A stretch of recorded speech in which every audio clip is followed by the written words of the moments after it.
काली रात, चारों तरफ सन्नाटा। अचानक गोलियों की तड़तड़ाहट, धुएं के गुब्बार और अफरा तफरी के बीच पुलिस का ऐलान, आनंदपाल सरेंडर कर दो, तुम चारों तरफ से घिरे हुए हो। पर जवाब में भीतर से वही दहाड़ लौटती है, मैं आनंदपाल हूं, पुलिस के कुत्तों, मेरी लाश ले जा सकते हो, लेकिन मुझे जिंदा पकड़ना नामुमकिन है। गांव के कच्चे घरों की दीवारें गूंजती हैं, खिड़कियों के पीछे से झांकती आंखें सहम जाती हैं और रात का अंधेरा बारूद की गंध से भारी हो उठता है। गोलियों की आवाजें जैसे किसी पुराने मंदिर की घंटियों की तरह लगातार बज रही हैं। फर्क बस इतना कि यहाँ आरती नहीं, आखिरी फैसला होने वाला है। कुछ ही मिनटों में धुआं बैठता है, सन्नाटा लौटता है और जमीन पर पड़ा एक नाम सामने आता है, आनंदपाल। खत्म? क्या सच में खत्म? नहीं, असली कहानी तो अब शुरू होती है। क्या यह मुठभेड़ सच्ची थी या कहानी को इस अंजाम तक पहुंचाने का प्लान पहले से लिख दिया गया था? और कैसे एक लड़का जो ब्लैक बोर्ड पर चौक घुमाने के सपने देखता था, कुछ ही सालों में क्राइम की दुनिया का सबसे चर्चित चेहरा बन गया। 30 मई 1975, नागौर जिले का सांवरा गांव। धूप में पकी मिट्टी, हवा में मेहंदी और सरसों की खुशबू, और एक साधारण घर में जन्म लेता है एक बालक, आनंदपाल सिंह चौहान। पिता हुकुम सिंह चौहान की हथेलियों की लकीरों में खेतों की पगडंडियां दर्ज थीं। मां निर्मल कंवर की आंखों में बेटे के लिए वही सपने जो हर मां देखती है, सीधी राह, सन्मार्ग, इज्जत का चाव। बचपन से तेज दिमाग, पढ़ने बैठो तो घड़ी का कांटा जैसे थम जाए और क्लासरूम की खामोशी में उसे अपना पूरा भविष्य नजर आए। एक मास्टर, बच्चों के सवालों का जवाब देने वाला, उनकी कॉपियों की गलतियां लाल पेंसिल से ठीक करने वाला, शाबाश लिखकर मुस्कुरा देने वाला। बीए पूरा, बीएड भी कर लिया। सपने अब बस दरवाजे पर दस्तक दे रहे थे, नियुक्ति पत्र आ जाए और वह अपने सपनों के स्कूल की चौखट लांघ दे। पर घर की चौखट पर एक और चाह थी, फौज। लंबा कद, जोशीला शरीर, गांव वाले कहते ये तो रेजिमेंट का शेर बनेगा। पिता की ख्वाहिश में देश सेवा की चमक थी, बेटे के मन में बच्चों की कक्षा का उजाला। दो आवाजें, दो दिशाएं और बीच में वह। इसी खिंचाव के बीच तीसरी आवाज आई, सियासत। पंचायत, चौपाल, पगड़ी, इज्जत, ये सब भी कम नशा नहीं होता। साल 2000 में उसने पंचायत समिति का चुनाव लड़ा और जीत गया। पहली जीत किसी भी महत्वाकांक्षी मन के लिए जैसे लोरी बन जाती है, सुलाती नहीं, जगा देती है। अब अगला निशाना प्रधान की कुर्सी। 2002 आया, उसने निर्दलीय उतरने का फैसला किया। सामने बड़ा नाम, बड़े लोग, बड़ा कुनबा, पर उसे यकीन था कि उसकी जमीन, उसके लोग, उसकी मेहनत उसे जितवा देगी। नतीजा आया, 2 वोट से हार। 2 वोट, ये 2 शब्दों का फर्क कभी कभी एक पूरी जिंदगी का रास्ता मोड़ देता है। वह समझ गया कि राजनीति केवल लोकप्रियता का खेल नहीं, ये जोड़ तोड़, असर रुतबा, खेमों और खांचे का खेल है। और जब किसी का सिर पहली बार इस दीवार से टकराता है तो या तो वह पीछे हटता है या फिर दीवार गिराने का प्रण लेता है। यहीं से वह धीमे धीमे उस दिशा में फिसलता है जहां लौटना मुश्किल होता है। पहले तो यह सब ताकत के नाम पर था, इलाके में पकड़, अपनी बात मनवाने का तरीका, इज्जत का इक्वेशन। शराब की तस्करी से शुरुआत हुई, कारोबारियों पर दबाव, अवैध वसूली और फिर हत्याओं तक बात पहुंची। जो कभी ब्लैक बोर्ड पर चौक से सपनों की लाइनें खींचता था, वह अब शहर के नक्शे पर अपनी हदें खींचने लगा। उसकी चाल, उसके कपड़े, उसकी तस्वीरें, सब कुछ फिल्मी। दूसरों से अलग उसने खुद को छुपाया नहीं। सोशल मीडिया पर स्टाइलिश फोटो, टोपी, महंगी लेदर जैकेट, आंखों पर काला चश्मा। पेशियों पर आता तो जैसे कोई शो हो, पुलिस वालों से आंख मिलाकर मुस्कुराता, अंग्रेजी में 2-4 वाक्य बोल देता, कानून की किताबों से सीखकर तर्क करता। राइट्स जानते हैं हम। जेल में भी किताबें पढ़ना उसने नहीं छोड़ा। दाऊद की कहानियां, गैंगस्टर्स की जीवनी, ऑपरेशंस और एस्केप्स, सब उसकी कल्पना को सांचे दे रहे थे। वह कहता, मैं कोई आम बदमाश नहीं हूँ, मैं गेम चेंजर हूँ। पर अपराध की दुनिया में दोस्ती और दुश्मनी दोनों ही पारे की तरह होती है, हथेली पर टिकती नहीं। 1990 में उसकी शादी का दिन आया। घोड़ी, बैंड बाजा, बारात और रास्ता रोकते 2-4 नहीं, कई दबंग। तू घोड़ी पर नहीं चढ़ेगा। ये शब्द इज्जत पर चोट की तरह लगे। उस भीड़ में से एक चेहरा आगे आया, जीवनराम गोदारा, छात्र नेता, दोस्त, साहसी। उसने आनंदपाल को घोड़ी पर बैठाया, खुद डांस करता आगे बढ़ा। आज कोई बारात नहीं रोकेगा। उस दिन इज्जत का अर्थ उसके लिए बदल गया। इज्जत केवल नाम से नहीं मिलती, उसे हर दिन, हर मोड़ पर छीनना पड़ता है। पर समय ने उसी दोस्ती को दुश्मनी में बदला। मामूली तनातनी, फिर टकराव और फिर खून। जीवनराम गोदारा पर हमला, पत्थर की भारी चीप से सिर पर वार, जमीन लाल हुई, एक अध्याय खत्म, नया शुरू। इस एक घटना ने उसे छोटे मोटे झगड़ों के दायरे से बाहर निकालकर एक गैंगस्टर की पहचान दे दी। राजपूत समाज में उसका एक चेहरा, हीरो, हमारा लड़का, जाट समाज के लिए दूसरा, रक्त का बदला मांगने वाला दुश्मन। जातीय समीकरण गूंथ गए, गांव गांव के दरवाजों पर फुसफुसाहटें बढ़ी। आनंद पाल आया है, डिडवाना में केस बढ़े, सीकर में नाम उभरा, गोपाल फोगाट की हत्या में उसकी तरफ उंगलियां उठी। उसके पास पहले 10 से 12 लड़कों का छोटा गिरोह था, फिर 200, और कहा जाता है कि इससे भी ज्यादा लोग अपने अपने इलाकों के दबंग उसकी इशारों पर काम करने को तैयार। ये नेटवर्क उसकी असली शक्ति था। रात के किसी भी पहर, किसी भी शहर, किसी भी मोड़ पर उसके आदमी खड़े हो सकते थे। पुलिस के लिए वह सिर दर्द नहीं, सिर के भीतर की वह धड़कन बन गया जिसे दबाने की कोशिश करो तो और तेज सुनाई देती है। 2000 से 2011 तक 24 से ज्यादा मुकदमे, हत्या, डकैती, लूट, वसूली, तस्करी, 8 मामलों में भगोड़ा घोषित, और हर गिरफ्तार होने के बाद हर बार किसी नई चाल से निकल जाना, यही उसकी पहचान। दिसंबर 2015 की ठंडी रात उस पहचान को मिथक बना देती है। बीकानेर जेल से पेशी पर आते जाते रास्ते में मिठाई बंटी, शायद लौटने की खुशी में, शायद स्टाइल में, किसे पता। कुछ देर में पुलिस वालों की आंखें भारी होने लगी। बाहर से हथियार बंद लोग, अंदर अफरा तफरी, चीखें, गोलियां। एक पुलिसकर्मी ने जान गंवाई। इस हड़बड़ाहट के बीच वह निकल गया फिल्मी, पर सच, इस एक घटना ने उसके ऊपर राजस्थान का सबसे खतरनाक की मोहर और गहरी कर दी। सत्ता के गलियारों में, पुलिस की बैठकों में और गांव की चौपालों पर एक ही सवाल, किसके दम पर, किसके साथ, कब तक। उसके सेलिब्रिटी गैंगस्टर अवतार ने नया नैरेटिव गढ़ा। पेशी पर वह सूट जैकेट में आता, लोगों से हंसकर पूछता, कैसा लग रहा हूं। बाहर खड़े मोबाइल कैमरे रिकॉर्ड करते, अंदर खड़े पुलिस वाले दांत भींचते। सोशल मीडिया पर उसके फोटो, उसके गाने, उसके लिए लिखी पंक्तियां, सब कुछ उसे अपराधी से इतर एक आइकन बना रहे थे। ये खतरनाक था क्योंकि जब अपराध का रोमांच और स्टाइल मिलकर कहानी बनाते हैं तो सच और गलत के बीच की रेखा धुंधली पड़ जाती है। कुछ गरीबों की मदद की कहानियां, कुछ साहसी विरोध के किस्से, कुछ छूटे हुए वादे, इन सब के बीच उसकी छवि 2 हिस्सों में बंटती चली गई। एक तरफ कानून का दुश्मन, दूसरी तरफ समाज के एक वर्ग का मसीहा। इधर पुलिस ने अपनी बिसात बिछानी शुरू कर दी थी। गुप्त निगरानी, कॉल डिटेल रिकॉर्ड, कदम कदम पर मुखबिर। 2017 में बड़ी कामयाबी, उसका भाई विक्की और खास साथी देवेंद्र उर्फ गट्टू गिरफ्तार। पूछताछ, कमरे का पंखा धीमे धीमे घूमता है, मेज पर रखी फाइलें सरसराती हैं और किसी एक पल में किसी एक आदमी की हिम्मत जवाब दे देती है। कहा जाता है गट्टू टूटा और मालासर के श्रवण कुमार के घर का पता सामने आया। रतनगढ़ तहसील, 24 जून 2017 की रात। गांव के बाहर धूल उड़ाती सड़क पर एसओजी के काफिले ने हेडलाइट्स लो बीम पर कर दी। घर को चारों तरफ से घेराबंदी मिलती है, छतों पर नजर, दीवारों के पास ढाल, संचार पर signal. Command IG Dinesh Kumar के हाथ में। माइक पर आवाज जाती है, सरेंडर करो। भीतर से वही दहाड़ लौटती है, चेतावनी दोहराई जाती है, हम फायर करेंगे। और फिर रात फटती है, ट्रिगर का दबना, धातु की भनभन, दीवारों का छिलना, शीशों का टूटना, बारूद का धुआं, गांव की गलियों में भागती परछाइयां, बच्चों के रोने की आवाजें, बुजुर्गों की दुआएं। कुछ मिनटों में सब थम जाता है।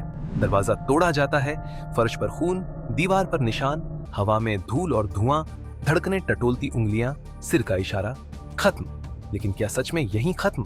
पुलिस का बयान साफ, अंदर से फायरिंग हुई, आत्मसमर्पण से इनकार हुआ, जवाबी कार्रवाई में मौत हुई। परिवार और समर्थक कहते हैं ये कहानी पूरी नहीं, पहले पकड़ा गया, फिर स्क्रिप्ट लिखी गई और उसके बाद यह अंजाम दिया गया। परिवार ने कहा हम शव नहीं लेंगे, पहले सीबीआई जांच। ये मांग केवल परिवार की नहीं बनी, समाज के बड़े तबके की बन गई। राजपूत समाज में नाराजगी उबलती रही। 21 दिनों तक शव फ्रीजर में रहा। इंसानी देह से ज्यादा एक सवाल, एक प्रतीक, एक चुनौती। 12 जुलाई 2017, नागौर। मैदान में उमड़ती भीड़, नारों की गूंज, मंच से उठती आवाजें, न्याय चाहिए। पुलिस के अफसर फाइलों में आंकड़े देखते हैं। लाखों लोग, एक अपराधी के समर्थन में इतनी भीड़ क्यों? सरकार पर दबाव बढ़ता है, बातचीत होती है, शर्तें रखी जाती हैं, भरोसे और अविश्वास के बीच रस्साकशी चलती है और फिर सरकारी मशीनरी एक अचानक फैसला लेती है, गुपचुप अंतिम संस्कार। परिवार चिल्लाता है, यह धोखा है। भीड़ भड़कती है, सियासत गरमाती है, बहसें लंबी होती हैं और अगले साल की राजनीति तक इसकी परछाई पहुंचती है। कहा जाता है कि यह घटना सत्ता के समीकरणों को भी प्रभावित करती है। अपराध की फाइल से निकली एक रात की कहानी समाज और सत्ता के बीच खींची एक लंबी लकीर बन जाती है। अब जांच की बारी। Forensic laboratory, ballistic report, range के निशान, दीवारों पर मिले स्पॉलिंग मार्क्स, फर्श से उठे कारतूस, हथियारों की recovery, hand swab, fingerprint, gun shot residue. जो रिपोर्ट्स पुलिस के दावे को मजबूत करती हैं। भीतर से फायर, आधुनिक राइफलें, बैरिकेड पर इंपैक्ट, पोजीशनिंग के संकेत। जो सवाल परिवार और समर्थक उठाते हैं, लोकेशन कैसे लीक हुई, कितनी देर घेराबंदी रही, वार्ता कितनी देर चली, कैमरे कहां थे, ऑपरेशन को रिकॉर्ड क्यों नहीं किया गया, पोस्टमार्टम की प्रक्रियाएं क्या थीं, पंचनामा में कौन कौन मौजूद था। हर उत्तर एक नई शंका को जन्म देता है। हर शंका किसी नए उत्तर की मांग रखती है। सच्चाई कभी कभी अदालतों की चारदीवारी से भी बड़ी हो जाती है। वह लोगों के मन में सुनवाई चाहती है। इस कहानी में एक और किरदार आता है, अनुराधा चौधरी। पढ़ाई में तेज, डिग्रियां, बाजार की दुनिया में दांव, फिर गिरावट, कर्ज, दबाव और बीच में किसी ताकतवर सहारे की तलाश। ये सहारा आनंदपाल के नेटवर्क में जुड़ता है और फिर जो दो दुनिया कभी मिलनी नहीं चाहिए, सूट टाई वाला फाइनेंस और बंदूक बुलेट वाली सड़क, वे एक साथ आने लगती हैं। अनुराधा का आना इस नेटवर्क को अलग किस्म की निर्भीकता देता है। जेल में मुलाकातें, फैसले, ऑपरेशन की प्लानिंग और हर जगह बेखौफ मौजूदगी। वह केवल परछाई नहीं, धूप में खड़ी तस्वीर बन जाती है। लोग उसे गैंगस्टर की गर्लफ्रेंड कहते हैं, पर सच यह भी है कि वह अपने दम पर इस कहानी की एक अलग धुरी बनती है। अपराध का फैलाव हमेशा तभी खतरनाक हो जाता है जब वह अलग अलग वर्गों, अलग अलग पेशों और अलग अलग इलाकों को जोड़ने लगे। ये वही समय था और यही कारण है कि पुलिस की तरफ से हर चाल तिरछी नहीं, सीधी और भारी पड़ी। नेटवर्क तोड़ना था तो सिरों पर चोट जरूरी थी। गिरफ्तारी से लेकर एनकाउंटर तक पुलिस ने जो तस्वीर बनाई, उसमें उसका दावा है अब डर के ताज को उतारना ही था। पर समाज में जो तस्वीर उभरी वह अलग थी। एक वर्ग उसे अपना मानने लगा था। उसके गानों पर थिरकता सोशल मीडिया, उसके पोस्टर्स, यहाँ तक कि उसके नाम का मंदिर बनने की बातें, ये सब अपराध की मिथक रचना थी जो किसी भी राज्य के लिए खतरनाक संकेत है। जब अपराधी आइकन बनते हैं तो बच्चे उनकी चाल सीखने लगते हैं। सजदा ईमान पर नहीं, ताकत पर होने लगता है। और यही वह मोड़ है जहां राज्य को केवल गोली नहीं, कहानी भी लिखनी पड़ती है, ताकि आने वाली पीढ़ियां समझें कि गलत रास्ते की मंजिल चाहे जितनी चमकदार लगे, वहां अंधेरा ही मिलता है। आइए अब इस कहानी के धागों को एक एक कर जोड़ते हैं। एक लड़का जो टीचर बनना चाहता था, क्यों अपराधी बना? पहला धागा, आकांक्षा और सिस्टम का टकराव। घर का दबाव, समाज की उम्मीदें और राजनीति की पहली जीत, इन तीनों ने उसे एक ऐसी राह पर धकेला जहां सत्ता ही मूल्य बन गई। दूसरा धागा, इज्जत की लड़ाई। बारात की घटना ने उसके भीतर एक निर्णायक क्रोध बोया। इज्जत छीनी नहीं जाएगी, छीनी जाएगी, ये मानसिकता आगे जाकर उसे हर विवाद में आक्रामक बनाती है। तीसरा धागा, दोस्ती की टूटी डोर। जीवन राम के साथ जो हुआ, उसने उसकी दुनिया को दो ध्रुवों में बांट दिया, हम और वे। और जब समाज हमवे में बढ़ता है, कानून कहीं पीछे छूट जाता है। चौथा धागा, नेटवर्क। छोटे गिरोह से बड़े, बड़े से विशाल और फिर लोकेशन टू लोकेशन फैला सहयोग। यही वह जाल है जो कानून को भी लंबे समय तक उलझाए रखता है। पांचवा धागा, छवि। सोशल मीडिया की चमक ने अपराध को स्टाइल दे दिया। पेशियों की मुस्कानें, कैमरों की क्लिक, स्टेटस की लाइनें, ये सब एक और खेल खेल रहा था जहां अपराध कूल दिखने लगा। छठा धागा, टकराव का चरम, जेल ब्रेक, मुठभेड़ें और अंततः वह रात। अब सवाल, क्या एनकाउंटर असली था? पुलिस कहती है हाँ और सबूत परोसती है। रिकवर हथियार, कारतूस के खोल, दीवारों के निशान, टीम की मेडिकल रिपोर्ट, ट्रिगर के धब्बे, हैंडराइटिंग नहीं, गन शॉट रेजिड्यू की केमिस्ट्री। परिवार और समर्थक कहते हैं नहीं। वे पूछते हैं लोकेशन कैसे मिली, कितनी देर वार्ता चली, क्यों नहीं और समय दिया गया, वीडियोग्राफी कहाँ है, पोस्टमार्टम की डिटेल्स को ओपन क्यों नहीं किया गया, अंतिम संस्कार चुपचाप क्यों हुआ। सच इन दो सिरों के बीच कहीं है। अदालतें कागज देखती हैं, जनता चेहरा। कागज कहता है कानून की कार्रवाई, चेहरा कहता है सियासी चाल। और जब दोनों आवाजें एक साथ बोलती हैं तो इतिहास तय करता है कि वह किसे याद रखेगा, इस पूरी कहानी का सबसे तकलीफदेह दृश्य है फ्रीजर में 21 दिनों तक रखा शव। आदमी नहीं, बहस, देह नहीं, मुद्दा। और यही वह क्षण था जब न्याय की मांग, सम्मान की मांग और सियासत की मांग तीनों एक ही मंच पर खड़ी हो गई। नागौर की सभा इस बात का प्रमाण बनी कि अपराध की फाइलें जब समाज की फाइलों में बदलती है तो सरकारें भी नोट्स बनाती हैं। किससे बात करनी है, किसे मनाना है, क्या समझाना है, क्या छुपाना है। उसी कड़ी में आया वह कदम, गुपचुप अंतिम संस्कार, जिसने आग को बुझाने के बजाय हवा दे दी। आइए उस रात पर फिर लौटे। मालासर, 24 जून 2017। क्या कोई और रास्ता था? शायद बातचीत लंबी चलती, शायद रात की जगह सुबह होती, शायद परिवार के किसी बुजुर्ग को बुलाया जाता, शायद कैमरे को ऑन कर दिया जाता, शायद इतिहास का सबसे लोकप्रिय और सबसे बेकार शब्द है, क्योंकि वह हमेशा उस दरवाजे की तरफ इशारा करता है जो बंद हो चुका होता है। और फिर भी हम शायद बोलते हैं ताकि अगले केस में कोई दरवाजा खुले। राज्य के लिए सीख साफ है, मुठभेड़ केवल ताकत का प्रदर्शन नहीं, पारदर्शिता का इम्तिहान भी है। हर कदम दर्ज होना चाहिए, हर प्रक्रिया स्पष्ट, हर जवाब सवाल से तेज। तभी समाज फेक और फैक्ट के बीच फर्क कर पाएगा। और समाज के लिए सीख और कड़ी, जब हम अपराधियों को आइकन बनाते हैं, उनके गानों पर डांस करते हैं, उनके पोस्टरों से दीवारें भरते हैं, तब हम अपने बच्चों को क्या कहानी सुनाते हैं? ये कि ताकत ही सच है, कि बंदूक ही इज्जत दिलाती है, कि कानून केवल कमजोरों के लिए है? नहीं, हमें यह कहानी अलग तरह से सुनानी होगी कि कैसे एक तेज दिमाग लड़का जो टीचर बन सकता था, धीरे धीरे गलत चुनावों के चलते वहां पहुंचा जहां वापस आने का रास्ता नहीं था, कि हर छोटी जीत के बाद आया एक गलत फैसला उसे गहरे दलदल में ले गया, कि दोस्ती का टूटना, इज्जत की जिद और नेटवर्क का नशा मिलकर इंसान को इंसान से अलग कर देता है, कि स्टाइल अपराध को सुंदर नहीं बनाता, वह केवल उसके घाव पर चमकदार पट्टी चिपका देता है। घाव फिर भी घाव रहता है। अब उस लड़के की बात जो कभी कक्षा में खड़ा होकर बच्चों से कह सकता था। किताब खोलो, पेज नंबर 10। वह एक दिन बंदूक के पन्ने पलटने लगा। ट्रिगर दबाओ, भागो, छुपो। दोनों आवाजें एक ही गले से निकली, मगर अलग वक्त पर। यही इस कहानी का सबसे बड़ा दर्द है। इंसान की संभावनाएं गलत दिशाओं में कितनी जल्दी बिखर जाती हैं। 24 जून 2017 की रात केवल एक गैंगस्टर की मौत नहीं थी, वह एक अधूरे सपने की मौत थी। एक शिक्षक की, एक बेटे की, एक पिता की, एक नागरिक की। फिर भी ये पूछना जरूरी है, क्या कोई समाज पूरी तरह निर्दोष होता है जब उस समाज के भीतर से कोई आनंदपाल पैदा होता है? जवाब सादा है, नहीं।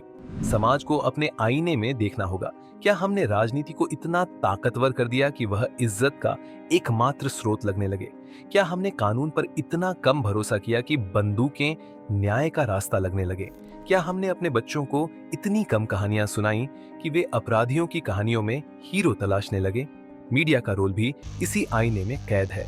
सनसनी, स्टाइल, टीआरपी, ये सब मिलकर अपराध की कहानियों को ब्लॉकबस्टर बनाते हैं। पर हर ब्लॉकबस्टर के अंत में रील उतरती है, कुर्सियां खाली होती हैं और घर लौटते वक्त एक बच्चा अपने मन में वही सवाल लेकर जाता है, हीरो कौन है? हमें यह जवाब बदलना होगा। हमें बताना होगा कि हीरो वह है जो स्कूल में देर तक बच्चों को जोड़ घटाव सिखाता है, जो खेत में रात तक पानी छोड़ता है, जो सड़क पर गिरा बूढ़ा उठाकर अस्पताल पहुंचाता है, जो अदालत में कागज पकड़कर सच की लड़ाई लड़ता है। बंदूक की चमक 5 मिनट की है, कलम की स्याही पीढ़ियों तक चलती है। और अब लौटें उसी निर्णायक सवाल पर, क्या यह एनकाउंटर असली था? मैं आपकी अदालत में कोई फैसला नहीं सुनाऊंगा, मैं केवल दोनों पक्षों की आवाजें रख रहा हूं। पुलिस की फाइलें कहती हैं हाँ, परिवार की पुकार कहती है नहीं, भीड़ की आंखें कहती हैं शक, और कानून कहता है प्रक्रिया। सच शायद इन सब के बीच कहीं खड़ा है, इतना पास कि हाथ बढ़ाओ तो छू सको, इतना दूर कि अदालत में भी उसे पूरी तरह कागज पर उतारा नहीं जा सके। और आखिर में दिल से निकली एक बात, अगर किसी दिन वह कक्षा खुली होती, अगर चौक की रगड़ ब्लैक बोर्ड पर चल रही होती, अगर वही लड़का बच्चों से कह रहा होता गलतियां करना बुरा नहीं, उन्हें ठीक करना सीखो, तो शायद यह कहानी यहाँ खत्म न होती। शायद वह गांव का सबसे प्यारा मास्टर होता, जिसकी क्लास में सीटें कम पड़ जाती, पर इतिहास शायद पर नहीं, फैसलों पर लिखा जाता है। और उस रात फैसला गोली ने लिखा। तो अब फैसला आपकी अदालत पर है। क्या आपको लगता है कि आनंदपाल का एनकाउंटर वैध पुलिस कार्रवाई थी या एक पूर्व लिखित स्क्रिप्ट? क्या एक इंसान जिसने अपराध की राह पकड़ ली समाज का हीरो कहलाने लायक हो सकता है? और सबसे जरूरी, क्या हम अपने बच्चों को ऐसी कहानियों से बचाकर उन्हें असली हीरो दिखा पाएंगे? कमेंट में अपनी राय लिखिए, बहस कीजिए, पर बहस को सलीके से रखिए, क्योंकि सच की सबसे प्यारी आदत है कि वह शोर नहीं, तर्क में सुनाई देता है। अगर यह कहानी सोचने पर मजबूर करती है तो वीडियो को लाइक करें, दोस्तों के साथ शेयर करें और चैनल को सब्सक्राइब कर लें, क्योंकि अगली बार जब हम किसी नई कहानी की परतें खोलेंगे तो आप वहीं होंगे जहां सच अपनी अगली परत दिखाएगा। जय हिंद, जय भारत।